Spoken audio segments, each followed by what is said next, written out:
Friends, நான் தான் உங்களோட அனிஷா. இன்றைக்கி நம்ம காம்பவுண்டோட அவுட் சைடு வந்து நம்ம காட்ட போகிறோம். அங்கே பாருங்கள் எத்தனை பேர் விளாண்டுட்டு இருக்காங்க. இந்த மாதிரி நிறைய பேர் கிரிக்கெட்டுக்கு விளாண்டுருக்காங்க பாருங்கள். அங்கே ஒரு டாகி இருக்குது. நம்ம அதை உசு பெற்று விட போகிறோம். இந்த வீடியோ 10,000 லைக்ஸ் வந்துருச்சுன்னா நம்ம அந்த உசு பெற்று வீடியோ போட்டு விட்டுருவோம்.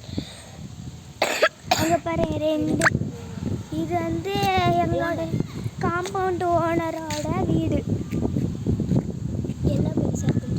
எல்லாம் பெருசாக இருக்குங்க பாருங்க. இப்போ வந்து அங்கே பாருங்க நிறைய லைன் வீடுலாம் இருக்குது. அந்த பக்கம் தான் நாய் நின்றுட்டு இருக்கு.